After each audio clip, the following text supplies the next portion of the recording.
राहुल और अंजलि दोनों का आज तलाक होना होता है। लेकिन जज साहब जब अंजलि से पूछते हैं कि अंजलि बताओ तुम क्या चाहती हो, तुम्हारा क्या निर्णय है, तलाक के पहले तुम कुछ कहना चाहती हो तो बताओ, क्योंकि तुम्हारा ही निर्णय था कि तुम्हें तलाक चाहिए और तुम्हारे इस निर्णय को राहुल स्वीकार भी कर चुका है कि वो भी तुमसे तलाक ले लेगा। तुम्हारा अब निर्णय क्या है, तुम क्या चाहती हो? इस पे अंजलि बोलती है कि मुझे एक रात अपने पति के साथ, अपने हस्बैंड के साथ, अपने राहुल के साथ गुजारना है, मतलब सोना है, एक बेड पे उसके साथ सोना है। इस बात पे जज साहब अवाक रह जाते हैं और जज साहब आक्रोशित हो जाते हैं, गुस्सा हो जाते हैं और उनके मन में अचानक ये बात चलने लगता है कि हमने अपने सर्विस पीरियड के दौरान ऐसे लड़की को नहीं देखा जो खुद अपने तलाक के लिए तलाकनामा डाली हो और वही लड़की फिर आज कोर्ट में बोल रही हो कि वो अपने पति के साथ सोना चाहती है, वो अपने हस्बैंड के साथ एक रात बिताना चाहती है एक बेड पे। ये शायद मानसिक रूप से विक्षिप्त लड़की है। जज साहब को थोड़ा सा गुस्सा आता है, लेकिन उसके बाद उस गुस्सा में आकर जज साहब ने उस लड़की के साथ जो किया, इस बात को सुन के आपकी अंतरात्मा कहीं ना कहीं कांप जाएगी, आपका रोम रोम सिहर जाएगा। बाकी आखिर वो लड़की क्या चाहती थी, आखिर वो क्यों चाहती थी कि हम अपने पति के साथ एक रात गुजारें, अपने पति के साथ एक बेड पे एक ही साथ सोएं, जबकि उसको कल होकर तलाक लेना होता है। आखिर वो ऐसा क्यों चाहती है जज साहब से? ये सारी बात मैं आपको आगे वीडियो में बताऊंगा।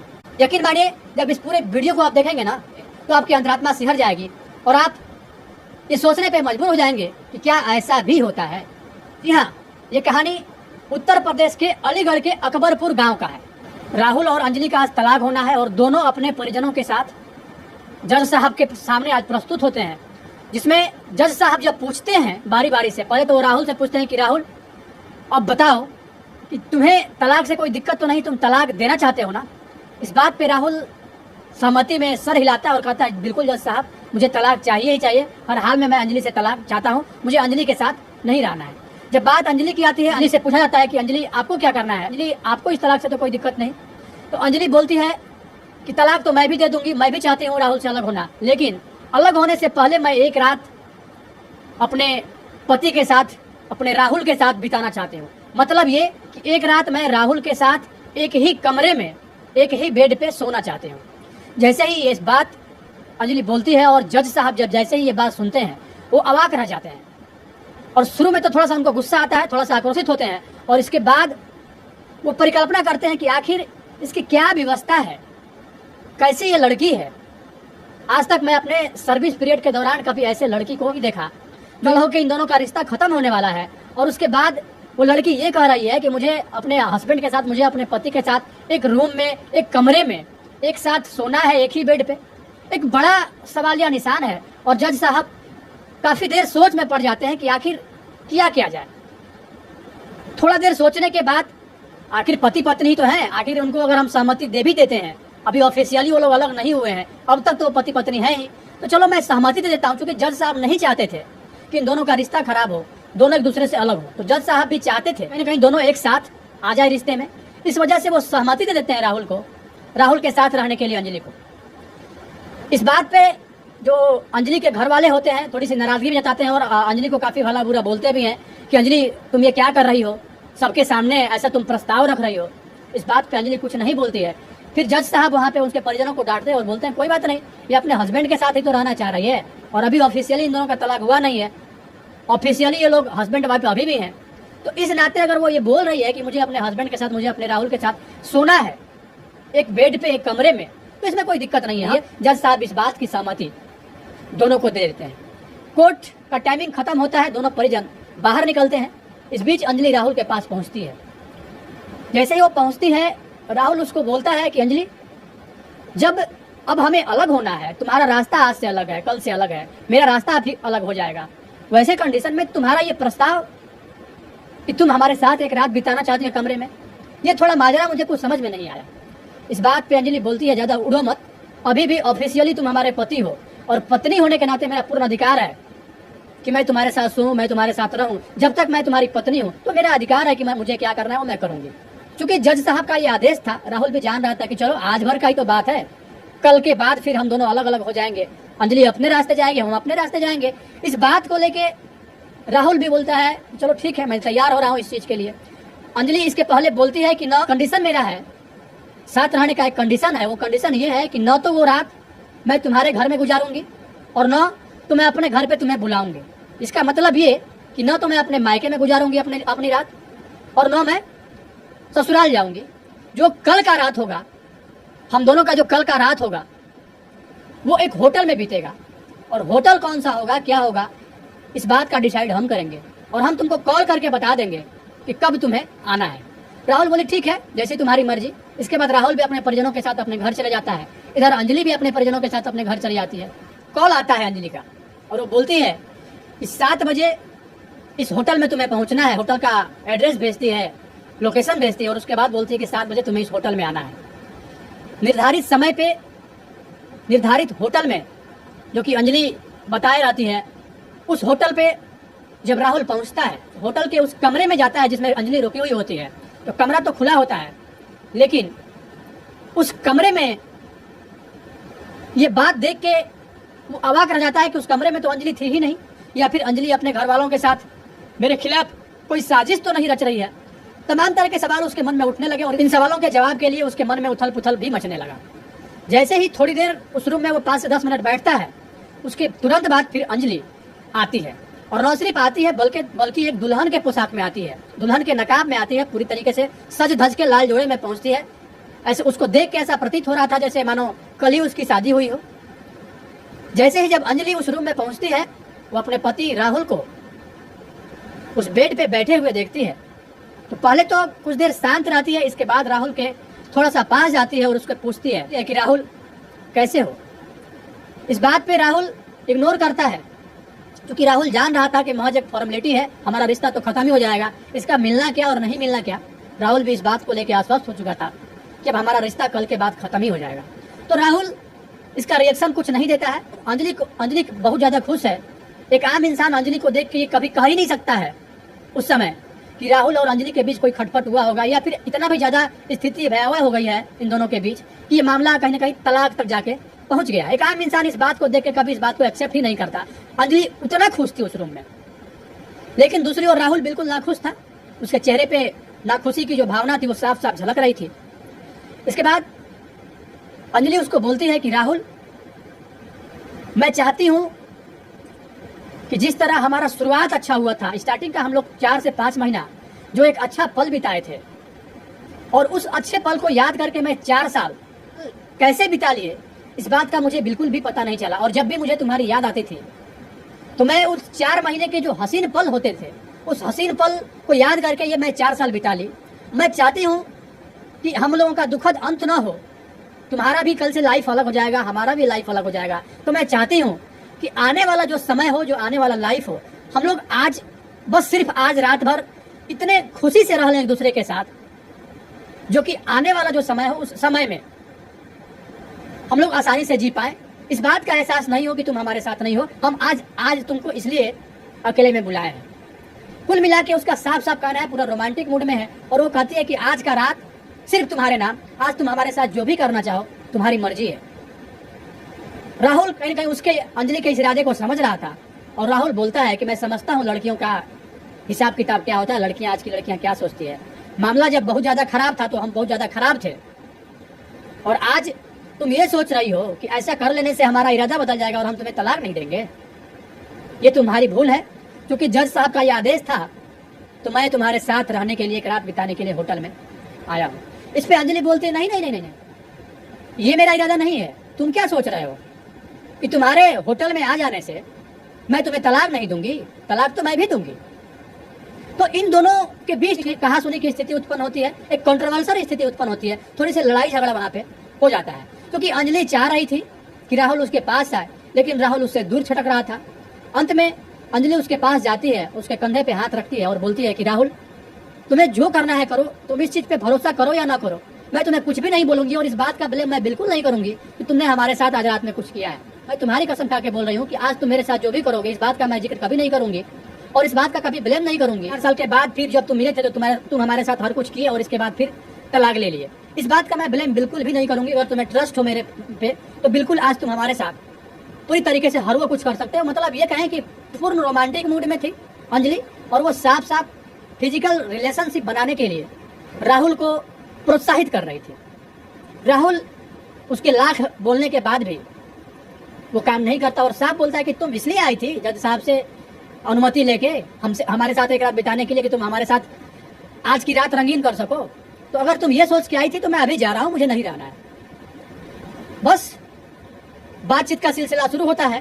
तो इस बात पे अंजलि बोलती है कि तुम हमसे प्यार नहीं करते, तुम हमारे साथ जो एक अच्छा पल बिताए थे वो 4 महीने के दौरान, क्या उस पल का तुम्हें थोड़ा भी याद नहीं आता है? मैं तो उस अपने इस 4 साल में वो हसीन पल याद करके काफी ज्यादा खुश हो गई थी, और उस वही देख के मैं रह रही थी। तुमको वो दिन और वो समय याद नहीं आता है आज भी? तो राहुल बोलता है कि एक समय था तो तुम हमारे ऊपर हमेशा ब्लेम करती थी कि मैं बदल गया, मैं बिल्कुल पहले जैसा नहीं रहा। मैं सिर्फ और सिर्फ जब मुझे फिजिकल तुम्हारे साथ होना होता है उसी समय तुम्हारे साथ रोमांटिक बातें करता हूँ, प्यार भरी बातें करता हूँ, और इसके बाद जब मेरा काम खत्म हो जाता है तो मैं तुमसे दूरी बना लेता हूँ। तमाम तरह के आरोप तुम हमारे ऊपर लगाती थी ना। लेकिन आज क्या हुआ जो तुम मेरे लिए खुद चल के होटल तक पहुंची हो? ये तुम्हारा खुद प्रपोजल है कि तुम हमारे साथ एक रात बिताओगी।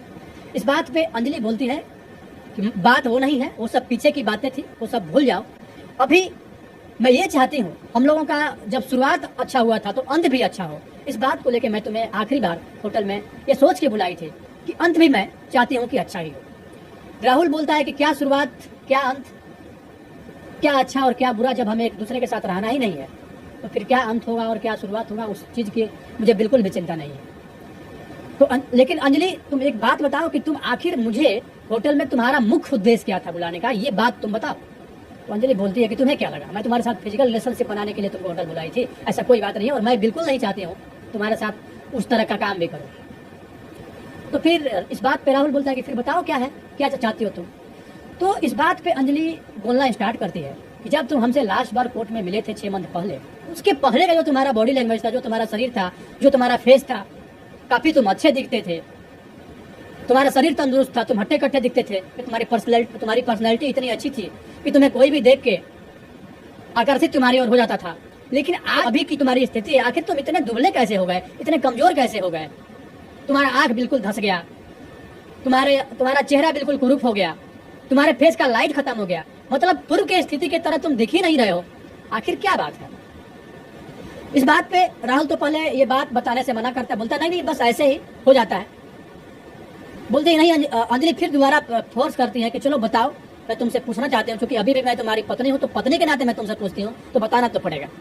इसमें राहुल बोलना प्रारंभ करता है कि देखो, जब तुम चली गई मुझे छोड़ के, जो परिवार के सदस्य हैं वो भी तमाम तरह की बातें हमें बोलने लगे, कि समाज में भी हमारी किरकिरी होने लगी, हमारे जो साथी थे वो भी तरह तरह की बातें करने लगे। कोई बोलने लगा कि तुम एक औरत को नहीं रख पाए, तुम क्या कर पाओगे, तमाम तरह के आरोप और प्रत्यारोप के दौर से मुझे इस बीच गुजरना पड़ा, और धीरे धीरे मैं अपने शरीर पे ध्यान देना बंद कर दिया। मतलब मैं बिल्कुल एकदम बेसुध से एक कमरे में पड़ा रहता था। इस बीच अचानक से एक दिन हमारे पेट में दर्द होता है, और पेट में दर्द इतना कि मैं वो बर्दाश्त नहीं कर पाया। उसके बाद जब मैं डॉक्टर के यहाँ गया, डॉक्टर के यहाँ मैं जाके मैं एडमिट हो गया। डॉक्टर मेरा चेकअप किया, और चेकअप करने के बाद डॉक्टर ने साफ साफ कहा कि राहुल जी आपको ब्लड कैंसर है। तो मैं थोड़ा सा अवाक रह गया कि आखिर मुझे ब्लड कैंसर कैसे हो सकता है। तो इस बात पे डॉक्टर कहते हैं कि कहीं ना कहीं आपके लापरवाही की वजह से ये सारा कुछ हुआ है। अब इसका ब्लड कैंसर एक ऐसा बीमारी है जो कि लाइलाज बीमारी है। ब्लड कैंसर को लेकर थोड़ा सा अगर आदमी ध्यान दे अपने शरीर पे, तो थोड़ा उसका जो समय पीरियड है उसके लाइफ का थोड़ा बढ़ जरूर सकता है, लेकिन पूरी तरीके से नहीं बढ़ सकता है। जो एक तरह से एक सहज इंसान जी सकता है, उस तरह से एक ब्लड कैंसर से पीड़ित इंसान नहीं जी सकता है। और हो सकता है कि आने वाले 6 महीने में हमारे लाइफ का द एंड हो जाए। ये सब सोच के कि जब हमारी लाइफ ही नहीं रहेगी, आने वाले 6 महीने में मैं बिल्कुल, मेरा कहानी खत्म हो जाएगा, और जब मैं मर जाऊंगा उसके बाद फिर तुम्हारा क्या होगा, तुम कहाँ रहोगी, इन तमाम तरह के बात का जवाब मुझे चाहिए था। और मैंने अपनी अंतरात्मा से पूछा, तो हमारी अंतरात्मा ने एक बात का जवाब दिया कि जब तुम ही नहीं रहोगी तो तुम्हारी पत्नी क्या, तुम्हारे बच्चे क्या, तुम्हारा लाइफ क्या। अंततः मैंने निर्णय लिया कि मैं भी तलाक दे दूंगा। हालांकि स्टार्टिंग में, शुरुआत में हमारी ऐसी कोई मनोदशा नहीं थी कि मैं तुम्हें तलाक दूं, लेकिन जब इस स्थिति से मैं गुजरा तो मैं तलाक दूं, इस निर्णय पे मैं पहुंच गया, क्योंकि मैं नहीं चाहता था कि हमारी पत्नी बनकर, हमारी विधवा बनकर तुम आने वाले समय में रहो, और तुम ऐसे लाइफ को स्ट्रगल करो आने वाले समय में जिसको लेके तुम्हें तमाम तरह के आरोप और प्रत्यारोप, एक निगेटिव दौर से तुम्हें गुजरना, तुम्हें समाज के नजरों में गिरना पड़े। इस बात का ब्लेम भी होता, एक वाइफ के जिंदा रहते उसके हस्बैंड मर गए, जो निगेटिविटी आपने समाज में फैली होती है, उन सब चीजों का असर तुम्हारे ब्रेन पे ना हो, इन बातों को ध्यान में रखते हुए मैंने निर्णय किया कि मुझे भी तलाक लेना है। ये बात सुन के अंजलि अवाक रह गई, और वो बोलने लगी कि इतनी बड़ी बात तुमने मुझे बताया क्यों नहीं, और तुम मुझे इतनी बड़ी बात तुमने आज तक हमसे छिपा के क्यों रखा। काश अगर तुम पहले इस बात को बता दिए होते तो शायद मैं तलाक का पेपर तुम्हारे पास भेजती ही नहीं। इस बात को लेके बहुत ज़्यादा सोच में अंजलि पड़ जाती है और रोने लगती है। लेकिन राहुल उसको समझाता है कि कोई बात नहीं अंजलि, तुम्हारा लाइफ कल से अलग है, मेरा लाइफ अलग है। मैं ये चाहता हूँ कि तुम मुझे तलाक दे दो, मैं भी तलाक दे रहा हूँ, और आज के बाद तुम अपने लाइफ में स्वतंत्र हो सकता है कि तुम्हारे घर वाले तुम्हारी शादी करवा दे, तुम अपना एक अच्छा लाइफ आगे चल के बिताओ। मैं क्यों तुम्हारे लाइफ में इंटरफेयर करूँ, क्योंकि मेरा लाइफ ही नहीं है आने वाले समय में, मेरे जीने का कोई मकसद ही नहीं है, क्योंकि मुझे पता है कि मुझे अभी कितना दिन जीना है। तो अंजलि बोलती है कि नहीं, मकसद मिल चुका है। करते करते सुबह हो जाती है। राहुल बोलता है कि सवेरा हो चुका, अब मैं अपने घर चलता हूँ, तुम अपने घर चले जाओ। इस बात पे अंजलि बोलती है ठीक है। अंजलि इस बात को सोचते हुए रहते हैं कि आखिर जिस पति के लिए, जिस हस्बैंड के लिए हम सप्ताह में एक दिन भूखे रहे हैं, वो इसलिए क्योंकि हमारी पति की लंबी आयु हो जाए। और आज जब हमारा पति, आज हमारा हस्बैंड, आज हमारा राहुल इस दौर से गुजर रहा है जब उसको किसी के साथ की जरूरत है, उसको जीने का मकसद चाहिए, मैं उसके जीने का मकसद नहीं बन के उससे दूर जाना चाह रही हूँ। अचानक अपने आप को कोसने लगती है। इसके बाद दोनों अपने अपने घर पहुंच जाते हैं।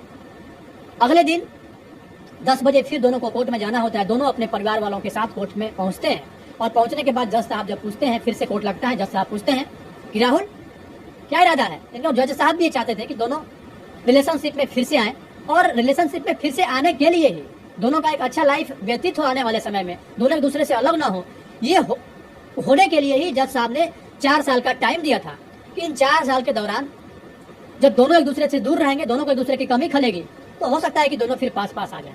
इसलिए जज साहब ने निर्णय दिया था कि दोनों 4 साल एक दूसरे से दूर रह के देखेंगे, और इसके बाद जब ऐसा कुछ होगा फिर वो लोग अपना निर्णय लेंगे।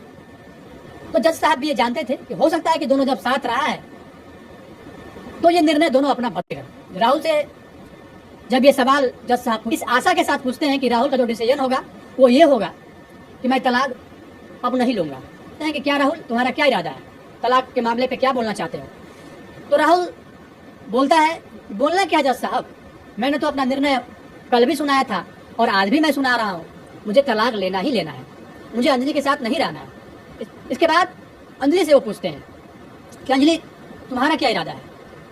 उनको जज साहब को लग रहा था कि जब राहुल ये चीज़ बोल रहा था, अंजलि की ओर से तलाक का पेपर भी आया था, तो फिर अंजलि को पूछने से पहले जज साहब को इस सवाल का जवाब पता था कि अंजलि भी यही बोलेगी कि नहीं मुझे भी तलाक लेना है। अंजलि से जैसे ही जज साहब पूछते हैं कि अंजलि तुम्हारा क्या इरादा है, तुम क्या चाहती हो, जो अंजलि बोलती है ना, उस बात को सुन के जज साहब अवाक रह जाते हैं। अंजलि बोलती है कि मुझे तलाक लेना ही नहीं है, मैं चाहती हूँ कि मैं अपने पति राहुल के साथ ही रहूँ। अंजलि का ये सुनना और उसके घर वालों का मानो सिट्ठी पुट्ठी गुम हो गया ये सुन के कि उनकी बेटी कह रही है कि वो फिर से राहुल के साथ जाना चाहती है। इस बात पर जज साहब खुश हो जाते हैं, क्योंकि जज साहब को पता होता है कि नेगेटिव बोलेगी अंजलि कि नहीं मुझे तलाक लेना है। लेकिन अचानक से कल तक जो अंजलि बोल रही थी कि मुझे तलाक लेना ही लेना है, आज वो कैसे मना कर रही है कि तलाक नहीं लेना है। इस बात पे अंजलि आगे बात बोलना प्रारंभ करती है, क्योंकि जब इतने बुरे दौर से राहुल गुजर रहे हैं तो इसमें मेरा कोई हक नहीं है कि मैं इनको दुख में डाल के मैं इनसे ब्रेकअप करूंगा या मैं इनसे दूर हो जाऊँ। इस बात पे जज साहब बोलते हैं कि आखिर क्या हुआ है राहुल को, तुम बताओ, क्योंकि ऐसा कोई भी पेपर राहुल की ओर से या राहुल के घर वालों की ओर से कोर्ट में सबमिट नहीं किया गया था जिस पेपर से इस बात की पुष्टि हो जाए कि राहुल को ब्लड कैंसर हुआ है। तो इस वजह से जज भी इस बात से अनजान थे। फिर अंजलि बताना प्रारंभ करती है कि जज साहब राहुल को ब्लड कैंसर है, और ब्लड कैंसर एक ऐसी बीमारी है जिससे इंसान ना वो घिर जाता है ब्लड कैंसर से कि उसकी जो लाइफ है वो बहुत ही कम हो जाती है। जज साहब, डॉक्टर ने राहुल को बताया है कि 6 से 7 महीने ही तुम जीवन में सर्वाइव कर सकते हो, इसके बाद तुम्हारा कब आखिरी पल हो जाए इस बात की गारंटी मैं नहीं लेता हूँ। ये रहा डॉक्टर का रिपोर्ट, सारा रिपोर्ट जो कि होटल में वो राहुल से ले ली होती है, वो सारा रिपोर्ट सबमिट करती है, दिखाती है जज साहब को। जैसे ही अंजलि के दिए हुए डॉक्टर के उस रिपोर्ट को जज साहब देखे, जज साहब के पैरों तले मानो जमीन खिसक गई। जज साहब उस रिपोर्ट को देख के ये सोचने लगे कि इतने बड़े भयानक बीमारी से राहुल गुजर रहा है, और इसके बाद भी कोई भी एक दूसरी लड़की यहाँ पे होती तो खुशी खुशी से ब्रेकअप कर लेती, खुशी खुशी से तलाक ले लेती, वो उसको अपने रास्ते छोड़ देती और वो अपने रास्ते चली जाती, और उसके बाद भी अंजलि राहुल का होके ही रहना चाहती है। तो वाकई अंजलि आम लड़कियों से बिल्कुल अलग है। और जज साहब उसके निर्णय का न सिर्फ सराहना करते हैं बल्कि उसके निर्णय को स्वीकार भी लेते हैं। कोर्ट अपना निर्णय ये सुनाती है कि अंजलि राहुल के साथ राहुल के घर जाए। जैसे ही ये निर्णय जज साहब सुनाते हैं, लड़की के घर वाले इस बात का विरोध करना प्रारंभ कर देते हैं और अंजलि को काफी भला बुरा बोलते हैं। कोर्ट परिसर में अंजलि के घर वाले काफी ज्यादा हल्ला गुल्ला करने लगते हैं, क्योंकि उनके घर वाले को ये उम्मीद नहीं था। और जब उसके घर वाले ये जान गए कि राहुल इतने बड़े भयानक बीमारी से गुजर रहा है, तो अंजलि को समझाने की कोशिश करते हैं कि अंजलि, अब राहुल का जीवन ज्यादा दिन नहीं है, मुश्किल से 5 से 6 मंथ ये सर्वाइव कर सकता है। ऐसे कंडीशन में तुम्हें इसके साथ रहना बिल्कुल भी ठीक नहीं है। अच्छा ये रहेगा कि तुम इसको छोड़ दो और हम तुम्हारी शादी कहीं और करा देंगे। इस बात को लेकर अंजलि अपनी नाराजगी साफ जताती है और कहती है बिल्कुल नहीं, अब इतने बड़े दौर से राहुल गुजर रहा है, वैसे कंडीशन में मैं राहुल को छोड़ के बिल्कुल अलग नहीं रह सकती। ये कह के वो राहुल के साथ चली जाती है।